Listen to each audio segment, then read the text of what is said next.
Welcome to Wrestling with Rip Rogers, episode 48. Live in the studios, baby. We are late. This is going to be one of the shortest shows we've ever done, Rip. I mean, I just don't know, man. Been on the phone, plugging your phone in, talking to your son, Dylan, going through the Lila's Cafe. And now here it is, 11:15. We got to go live at noon. Well, you know, that's tough shit. You know, it's like when stuff happens, you know, well, that happens with life. Sometimes you got to pee. Sometimes you got to poop. Sometimes you got to get something to drink. And none of this you're saying is into a microphone. Oh, yeah. Well, I got the Fred and Toby microphones over here. So we got that. I got the Circle K pop. I got the coffee. It was burning my hands on the way. You got the nachos. I didn't know you had the nachos. So I got you the paper towel, not to put everything on, but to actually use. So when you ate all those Doritos, yeah, to wipe your fingers off, not to put your microphone on. Oh, it's not a. Well, hell, you can't have everything. Paper towel's not a microphone stand, Rip. God, both my shoulders just so I can't even lift them up. They hurt so bad. Just old age and everything ripped. Bummer. Just don't lift them. Well, then you'll be fine. Yeah, I guess I could do that. Okay. We'll try that. I'll just sit here and. Our condolences to the Briscoes. Jay Briscoe passed away, Rip. Got to get that out there and get that out of the way. Sad news in the wrestling world. Kids in the car and stuff like that. So here at the Wrestling with the Rip Rogers show, our condolences to the whole family, all the family, the brother, the family, everybody in the wrestling community. I never met Jay Briscoe, Rip. Did you ever get a chance to meet him? No, I always heard about him, how they were just total characters. Oh, I love their stuff, man. Watching their promos and things. And everybody liked them. And this world is just so screwed because they should have been one of the greatest tag teams around with the big company. And because he said something, he said something 10 years ago on stuff that's just Jesus Christ, this world is just screwed up. You can't say anything. Somebody going to get you, this or that. God, golly. Yeah, but condolences to the Briscoe family, man. It's just so sad. It was tough. I think he was, what, 38, 39, something like that. I guess I should know that before I say it, but right around there. So tough. So I think I was telling you earlier, I had seen, you know, people were starting to post a lot of stuff about it, obviously, but somebody had posted, like, I think it was their first match in TNA or Impact or whatever it was called. I think TNA when it first started. Man, they were like skinny dudes in singlets, and they were like wrestling machines. I didn't realize that how much their characters and gimmicks and all that has evolved over the last 20 years, I guess. Well, being a character is what sells. Everybody in the old days were characters. Yeah. The moves were irrelevant. You were characters. Sad. Yeah, moving on from that. I don't really know what we're doing today, Rip. I have not a clue, man. It's 11:15, 11:18. We're supposed to go live at noon. I got nothing. To talk about. We need to start like planning this stuff out, making a script, something like that, you know. Or you could just sit here and eat potato chips the whole time. Whichever way you think would be best. I like the potato chips and Doritos and nachos. Oh, you got me the coffee. Well, we was late because, hell, you know I had to poop. Well, we're not really late because people but I had to aren't poop. Seeing this live. I had to poop. It's not going to be a very long show. Okay. Is this live? No, it's not live. Okay, then what's the difference? I'm just saying we're going to have to stop kind of early, and we have no. Well, I don't think anybody. And we have nothing to talk about. I don't think anybody's got a stopwatch on us anyway. Well, remember the first week I went under an hour, and you made a big deal about it. Remember that? No, you don't. I do. Oh, I sure do, Rip. Anyway, hey, I've been. Go ahead. I saw where Santino, he got a job with TNA or Impact or whatever you call it, and he's Santino Morello, so he must own the rights to his name, huh? Yeah, I was going to ask you about that. Have you talked to him about it at all? No. I don't understand. Maybe Greg Smith. He's one of our big members out there, Rip. One of our big members. God, I forgot to do all that stuff in the beginning. You know what we need to do? We need to film a segment that we can just play in the beginning of every video to get all that out of the way. You know what I mean? Yeah, but that's not cool because you need to have it live or on tape or whatever. It's a little different every time. Yeah, but so sometimes you can have the book upside down. Sometimes you can have the book with the wrong page. That's like the time in the dressing room in ICW. Thunderbolt Patterson had his eyes in this like an Indian position, sitting there, and the smoke or the incense was going on, and he was like reading the Bible. I said, "Bolt, it's up. It's upside down." He goes, "Oh." That is awesome. You can't make something up like that. That's great. Bible's upside down. Son of a bitch. Oh yeah, so go subscribe. We've been on a slow snail's pace of subscribers, Rip. We were at 2215 this morning. We're down to 2213 now. So somebody must have watched one of your matches they didn't like, and then unsubscribed 2 people. Did they have a match on there where you hurt me? And no, it's not out yet. I'm waiting until we get a bigger audience before I put the match out that I put you out of business, put you out of wrestling for good forever. Once we get to, I don't know, 10,000 subscribers, that's when that video. I want as many people to see that thing as possible. So I'm going to wait till we're real big before we do that. But like, subscribe, smash, comment, all that good stuff. Become a member, man. We got like 3 or 4 members out there now. Greg Smith, new member of the show. Pinion Haver's been a member of the show. Michael Costello, one of our top members of the show, Rip. I've been putting out some members-only videos as well.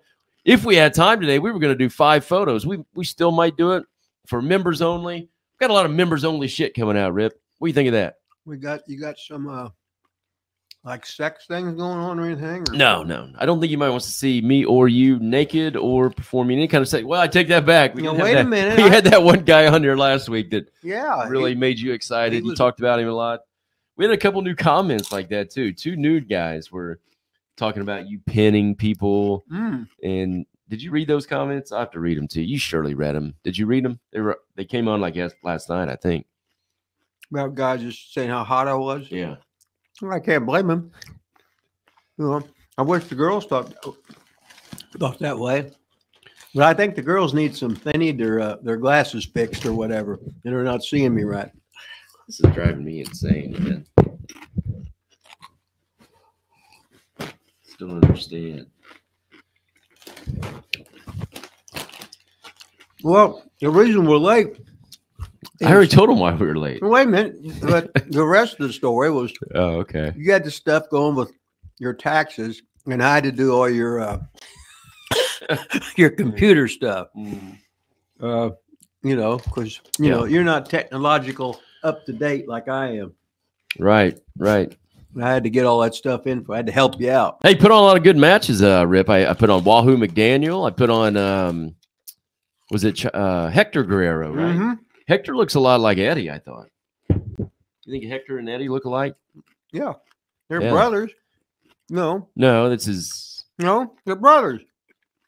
Eddie's the youngest brother. Eddie's little brother, yeah. So then Chavo Jr. was Chavo's senior. So Eddie is Chavo's uncle, Chavo Jr. Yeah. But they were probably more close in age. Yeah, that was funny. So I worked with... That always messed me up, yeah. Yeah, I worked They are brothers. And hell, no wonder they look alike. Yeah, I worked with Chavo in Dallas.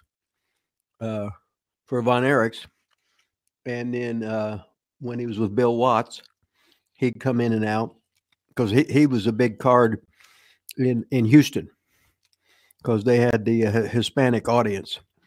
He was over there. So, the coffee's hot. Never thought Chavo really looked like him though. Chavo Jr. Senior, like Eddie and Hector. I didn't think they really looked alike. Then Mondo, I never knew him much. Yeah, it was Chavo, Mondo, Hector, and then Eddie. And then the father. He was the legend of El Paso. I remember Hector. So as a kid, like Channel 3 Wrestling, I always thought Hector was the star. He was the one that came. I remember coming in and doing, I think we talked about on here before, that ointment where he made people lose their hair and stuff. Hector was the one that came in and just was just nuts and crazy, and everybody was scared of, and things like that. He was just wild. He must have had a wild hair up his ass. Well, I think he was a character on TV, Rip. I can't remember Hector being that. But not on Memphis Wrestling? No. But he might have been. Was it not Hector? Do you remember the cream I'm talking about? You mean the Freebird cream? We keep calling it the Freebird cream, but I never saw the Freebirds do it. The Freebirds I saw the Guerreros do it. Well, the Freebirds did it in Dallas first, see? Okay, so yeah, the Freebird cream. Who do you remember the Guerreros doing that in Memphis? No. Okay. Well, then you don't remember. Now, what year was that? Shit, I don't know. No, I probably didn't. I was probably on the road. So you didn't see him wild in Memphis then? Right. Yeah, so I don't know. They probably did. Greg Smith will tell us. Greg Smith, were the Guerreros ever wild, outlaw, whatever you want to call it, in Memphis, in the Memphis territory? Speaking of Memphis, Rip,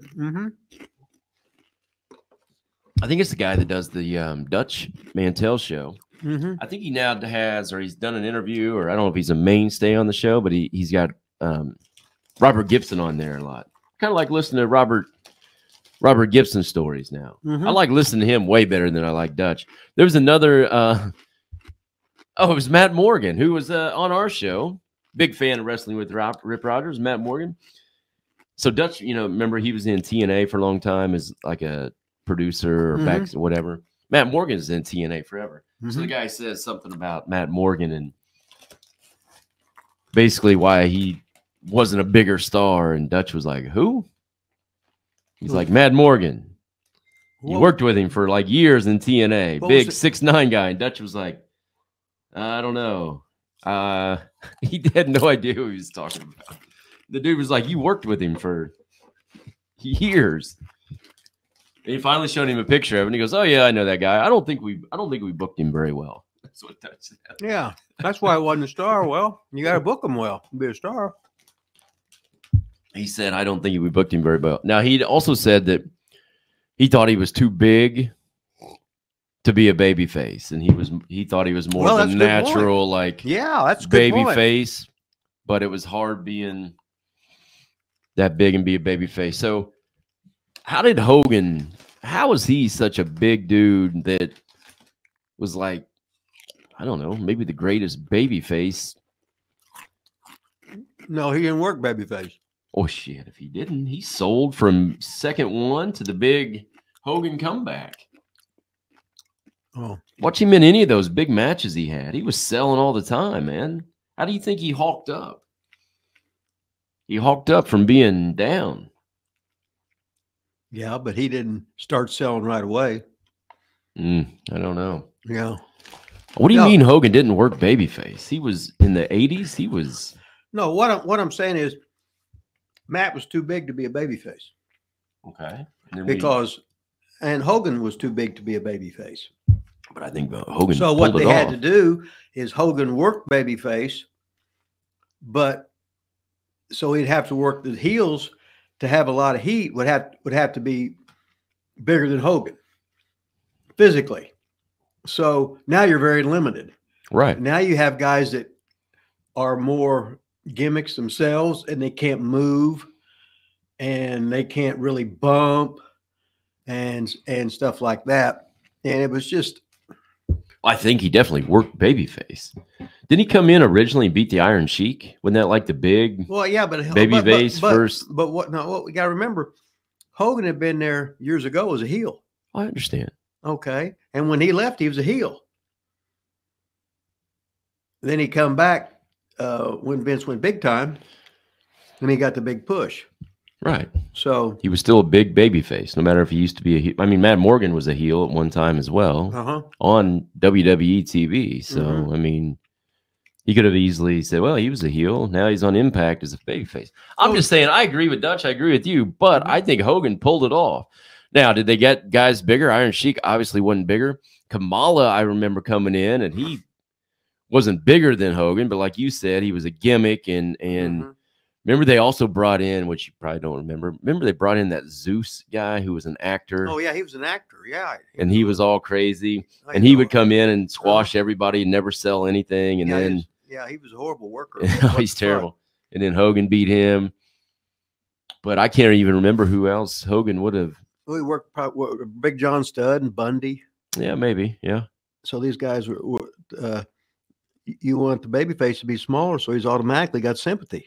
Did he do something with Slaughter? Did Slaughter turn for a while? Slaughter was a heel for. Slaughter was a big babyface. Then he turned heel for a long time. I think Slaughter might have turned and did an anti-American gimmick when Hogan was the "I am a real American" thing. I think they had a thing because he would have had a good run there. That's for sure. And Sarge's a big guy, but Hogan, when he first went into WWE, he was this huge. He was on so much shit. Yeah. And then I think that's why it worked probably so well for Lawler in Memphis, because he was not big, and he would bring all those guys in that wouldn't stay for very long. They would kill whoever, get up to Lawler, and then Lawler would beat him, run him out of town. Man, he had that thing. Well, it was worked to perfection, didn't he? Right. It was. Yeah. Then Dundee was the number 2 babyface. You got to speak up, Rip. Dundee was the number 2 babyface. So the heel come in, get over, squash all the underneath guys. Then he'd work a program with Lawler and lose. Then he'd work a program with Dundee and lose. Then he might turn babyface on the way out, or then he would just leave, and it's time to start pushing somebody else to heel. The guy get a job somewhere else.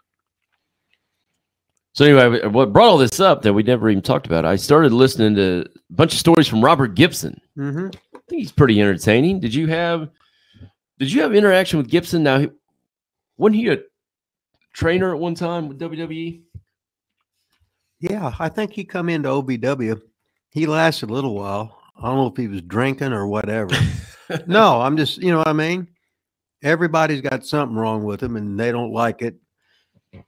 But he was there just for a cup of coffee. But he's a good boy. Made a lot of money. His brother, if you ever seen him, now he got. I was going to get to his brother. Oh, his brother was just great. That's a bunch of stuff has been out on his brother now. He was great. Cornette said he was one of the first, took the big backdrops, real athletic. He told a couple stories about jumping over the top. Yeah, good looking guy. God, he was really good and worked a lot of. I've seen looked at a lot of old programs. He was main event. Ricky Gibson. Yeah. Yeah, I didn't realize he was that good. They were talking about him being the world champion. Just thought he was too young. I think he was only 20 at the time. Something like that. But then his body started breaking down because he was doing too much shit. And then he was in that bad car wreck, I guess. Did you ever hear about the car wreck? Well, it basically ended his career. Yeah. So once that happens, then you just shut down, because now all you ever liked was wrestling, and you can't do that anymore, and you can't relate to being normal, and you don't want to be normal. You were special, and then all of a sudden you're just a normal geek off the street, and it's hard. Did he stay in wrestling in some capacity after that? Do you know? Is he still alive? No, he's dead. Is he? But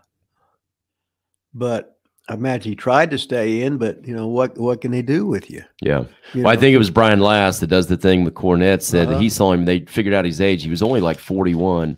It said he had a cane from that wreck, and then he had gray hair, and said he just aged, tremendously after all that. And I don't think they used him much. But the question came to all of them was, what would have happened if, he wasn't in that wreck? Would they have kept Ricky and Robert together? Would there never have been a Rock and Roll Express? They said at the time it was Ricky Morton and I remember. I saw Ken Lucas. Ken Lucas, yeah, that was it. And they were tag team out of Southwest Wrestling, which is Joe Blanchard ran that, and Ricky Morton was tagged with Kenny Lucas, and they were a great team. And Ricky did the same thing. Kenny had the fiery comeback, and Ricky was the babyface that always sold. Ricky was just so good at selling, which is a lost art today. Now, today's babyfaces don't want to sell. When you don't sell, that means the comeback don't mean nothing. So, Jesus Christ, today. Now, didn't Ken Lucas? Yeah. Didn't he become pretty much underneath in Memphis, or what happened to him? I feel like I remember him as a kid. And I worked a program with him for Fuller. Did you? In Pensacola. And he was real good, but you got to remember, usually the office are baby faces, so they can stay there all the time. So maybe your top 3 spots are baby faces. So you might come in, the best you can get is you're not going to get above office. Yeah. So you might be the number 4 baby face to begin with, and you might have to turn heel or whatever. But Ken Lucas was a great pro, and he was a legend down in the southeastern area, in the Pensacola area, Florida, all down there. He was really, really good. Kenny Lucas was. And I worked with him in Nashville for Nick when I was working for Nick Goulas too, because I stayed at referee Mickey Poole's house, or Mickey Poole was a manager and a referee, and I stayed at his place, and his place caught on fire. And so we got some of the frozen food we had out, and I kept it over at Ken Lucas's house in Nashville. Oh, wow. Good rib, huh? Fucking Mickey Poole. Jesus Christ. Mickey Poole, all the top stars here on Wrestling with Rip Rogers. Episode 48, Rip. You know what that means? That means in 4 more episodes, it'll be about a year. Yeah. Well, yeah. Pretty much exactly a year. It's pretty wild, huh? You think we'll make it 4 more? I mean, you almost fired me last week. You think we'll make it 4 more? Well, it depends if we say a derogatory word or something. We? And piss the whole world off. We? Well, me. What the hell? So I put out a bunch of wrestling matches. You and Wahoo. We were talking about Guerrero. You and somebody else. So you were trying to kind of explain it to me earlier, because that one I said is whatever. What did I say? The one Wahoo. Try to explain while I go get my phone so I can check emails. Explain the difference between Championship Wrestling of Florida that you ran, and you said it was like the same building, but then called something else. Can you tell the people out there, Rip? Can you tell the people what you were telling me earlier about that? Yeah, we used to work in the Sportatorium in Tampa, which was 106 North Albany Street. And you could get cram maybe 150 people in there in the TV studio. So we do a TV for Championship Wrestling from Florida. It played like Saturday afternoon, and then we did another tape, but it would play in some of the markets down south, like in Fort Lauderdale, like in Miami, go down to Key West, Florida, and stuff like that. So you got 2 different tapes. It'd be like Atlanta when on TBS when they had Saturday night TBS show or the Sunday main event show, or they would have a special thing on. But they would all be from the same place, like the TBS studios. So Tampa would go in. You'd be in the same building, but you'd have the camera that's from a different side, and you'd put a different backdrop up, and it looked like a completely different arena. So we could go in and do like we do TV on Wednesday morning. So we might do the first hour from Championship Wrestling from Florida, and that would play in the Tampa market, Orlando market, and some of the other ones. And then we'd do a tape after that, and we would they'd move the cameras and put a different banner up, and they'd change the announcers. So maybe Coach Heath was doing the play-by-play where Gordon Soley was doing it on the other show by himself, and Gordon would have Buddy Colt with him, and Coach Heath might have Mike Graham on there with Mike explaining the stuff. And Coach Heath was really Mike Graham's real wrestling coach in high school. So he was a legend. One time we went over to the Bahamas. We'd go to the Bahamas and work there when we was in Tampa. We'd fly over in the plane, and we almost had a wreck or something, or the weather was bad. And I remember old Coach Heath, he about shit his pants when we got there and we was landing. The boys, we were just sort of laughing, but the coach, he was shook. he was always going over there and gambling. Oh yeah, yeah, he was. Yeah, I can just see him and the King gambling. Coach Heath, Coach John Heath. He was a legend in wrestling. Memories. So Tampa, that was a cool place. Job, Rip. That was by the great Eddie Graham. And he had Tampa where he worked Tampa every week. He worked Miami every week. He worked Orlando every week. He worked Jacksonville every week. So, and they had big cards, they had big houses there, and that's why Eddie Graham was president of the NWA for a long time. But Eddie Graham was probably one of the smartest guys in wrestling that there was, and he had like a real 8th grade education. But he flew his own plane, etc. He was just really good. Nice. Speaking of Tampa, when this show comes out on Mondays, I'm supposed to be in a wedding. Who has a wedding on a Monday, Rip? I'm supposed to be in Tampa on Monday in a wedding. You gonna go? I think so. Well, just tell him you got sick. You lie about sickness, then you really get sick. I don't. Well, then tell him your old lady's mad at you. Well, I don't want her really mad at me. Okay. I think I'm gonna go. It's APOC's wedding. My former tag team partner. Man, I'm father of the year. I'm husband of the year. I'm tag team partner of the year. I do it all, Rip. Yeah, I'm a man of many hats. I've carried you for 48 weeks, sent in all your shit today. Many hats, and you got that same hat on, hiding that kayfabe bald spot. I'm out here. See, I got 8 hairs, and I'm proud of it. Your hair's looking good today, Rip. Look at that, man. Is? Oh yeah, you're looking. I had a hat on earlier. You're looking good, man. I look above average. You got your heel shirt on. Yeah, I pulled it out of the gimmick. So what's his name? You always call him Briley. Ryan Nemeth. He had a tweet the other day. So he was doing like a comedy show or whatever. He does comedy or whatever. Him and his brother do both, right? Yeah. So there was he tweeted this big flyer, and in the middle of the flyer was a huge blown up picture of his face. Said Hollywood Hunk. In the background, there were like 8 comedians, one of them being his brother, Dolph Ziggler. So I tweeted like, "Did you make that flyer?" Meaning like a rib, like he was the big picture, like I was fucking with him. He was like, "No, I don't know how to do that. So and so did it." I was like, "Oh, just ribbing you, man." I guess he didn't get it.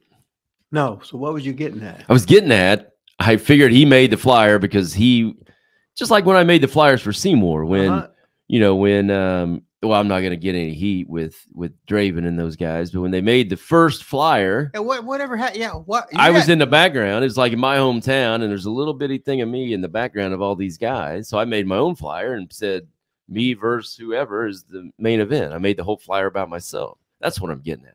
You don't get it either, I guess. No, I just know that you got tremendous heat with Eric Draven. You don't get it either. I thought you were smarter than that. I thought you was going to wrestle Eric Draven. I'm not getting into that. I'm done. I'm retired.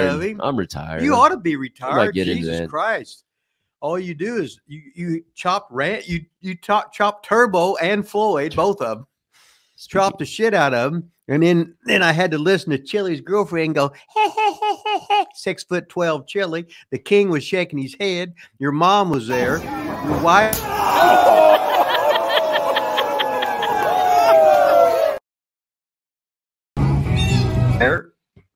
And you sort of like dominated the show.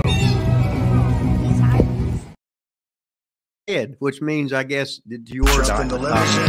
Jump in the limousine. Jet plane, long limousine. There, now they can hear you. Oh, okay. I had to see the mocha. Michael Costello said, first of all, Rip, we have no emails. Nobody emails us anymore. DLiveTheStudios@gmail.com. Are you sure? Maybe it's because we go live Q&A, so nobody emails us. That's what's hot. Would be my guess. But Michael Costello said, does Rip think it's unfair that Tommy Rich doesn't get mentioned in the top 10 list of baby faces in some of the shoot interviews on YouTube? Top 10 baby faces? Yeah. He had that hell of a push in Atlanta, Georgia for years. Champion, wasn't he? Well, they did a transition champion like Baba. Baba was champion for about 8 days or something like that, just like Tommy. So, but it did show that the local guy could beat the NWA champion and they give him a straight finish, which is good. And then Baba, so he's the only Japanese wrestler that was ever the world champion, see? Even though it was for like 8 days or something like that. Yeah, but we're talking about Tommy Rich here. Well, I said Baba, and they did the same thing with Baba. So you think Tommy Rich is underrated, overrated, don't care? Like, he was a good draw for Barnett when he was at TBS Studios.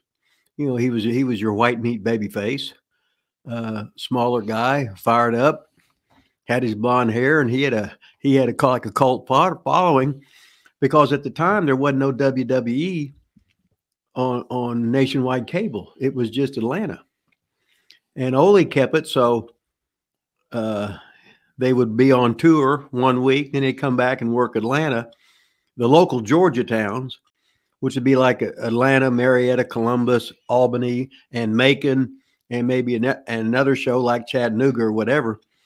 And then the next week they'd be working like Pittsburgh, the Meadowlands, Cleveland, Columbus, Cincinnati, Huntington, West Virginia, Charleston, Detroit, Muskegon, Saginaw. So, well, I've been there. I just wonder. I mean, I guess Michael Costello, we don't know if that means that he should have been in the top 10 baby faces or not.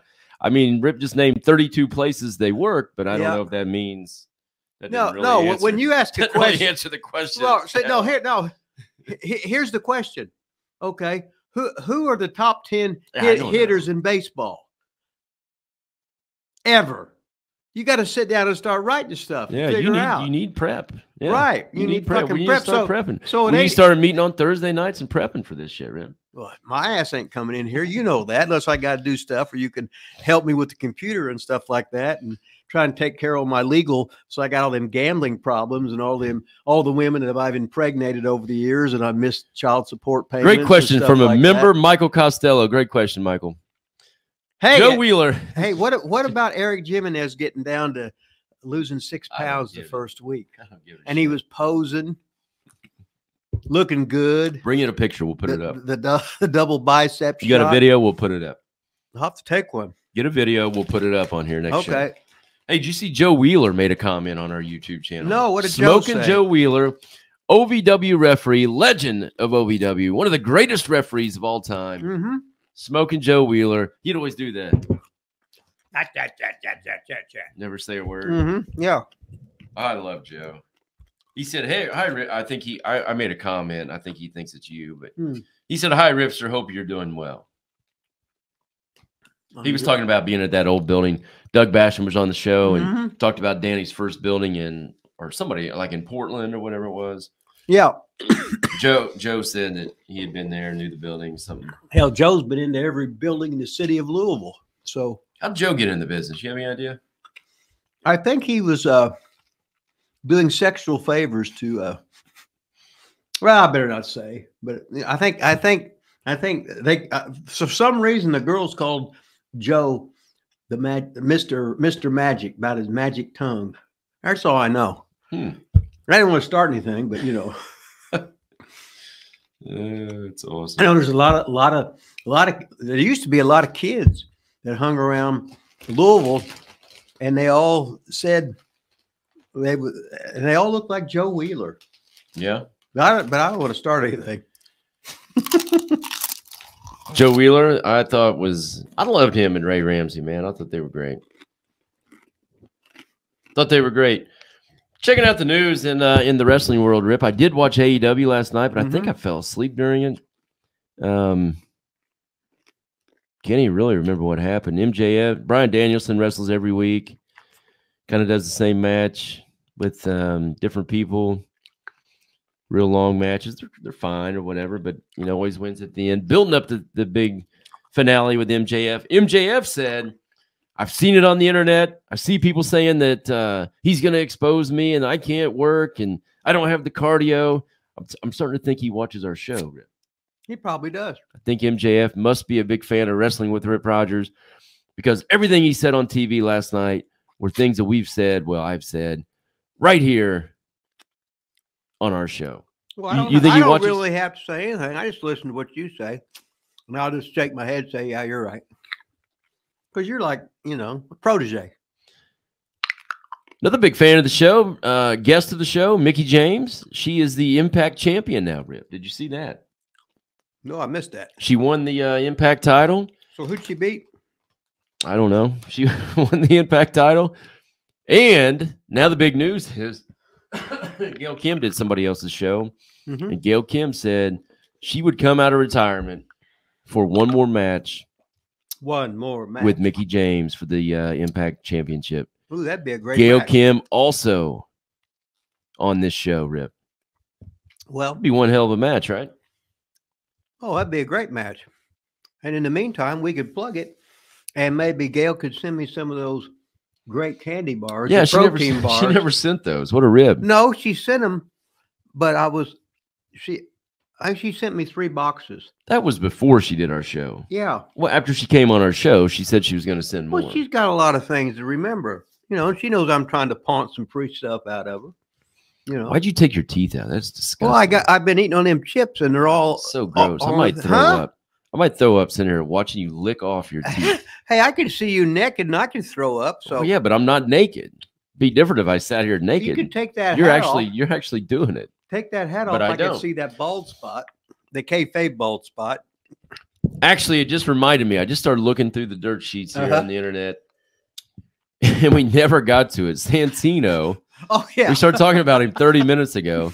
How did they get those? How does he get the name? Greg Smith. We need your help. Or you could just text Santino and ask him. Name Santino Marella. Yeah, I thought WWE owned all that shit. Like, how does he Santino Marella? I thought they trademarked it and owned it. Well, you're the one that said that they might have to do it a year at a time, and maybe they didn't. Maybe they said, "Oh fuck it, we ain't gonna do it because it costs money." And then all of a sudden, he did it. Well, maybe he's got a working agreement. Hell if I know. Maybe we'll ask on our live show. Some of those people might know. Greg Smith would probably know. Yeah, and Matt Cardona, who is or who was Zack Ryder in WWE. Rumor has it he's going back to the WWE. He just trademarked Zack Ryder, his old name, which I didn't know that he could get. Well, maybe it's the same thing there. What's his real name? Matt Cardona. That's his real name? I think so, yeah. Boy, he's really come along. Oh, yeah. He's star material. All of a sudden, he lets himself. He's able to do what he could have done all the time. Yeah. And then now you say, "Oh my God, this guy really catches my attention. He looked great out there." So what if he goes back to WWE? You think they use him like he's been on the Indies now, or you think they just put him back on the shelf and they'll just haul him to death? But but the money will be consistent. He'll be over worldwide. He can do all those conventions. When he's done out of there, he'll be a big indie name for years. Well, yeah, that's what he's doing now. Yeah. Though. So, but to get that, they'd have to use him better than they did. But he's had a great run there to begin with. You would think. I mean, before he got hurt, they were definitely using Cody Rhodes better than they did first time around. So you would think maybe they would put him right in there on that kind of level. Hell, at this point in time, I'd leave him as Matt Cardona. I feel like he's probably over with that name than he ever was. But the WWE's, they're going to want to they want to control you no matter what. I know, they want to have that name. But he just trademarked it. That's what I'm saying. Maybe he's going back there as Matt Cardona or what the hell. I don't know. I don't either. You ain't going to outsmart Vince unless you're a girl trying to get money. Speaking of Vince, one last thing. I think maybe it was Greg Smith. Man, Greg Smith should be just a tri-host of this show. I think he put it on Twitter that he thinks, or possibility would be, which I don't think we discussed specifically, Vince just buying out the WWE, buying out the shareholders, buying it himself, and taking it private himself. Now, he could do that, couldn't he? Yeah, we never mentioned that option, did we? No, we didn't even think of it. What about Tony Khan could do the same thing?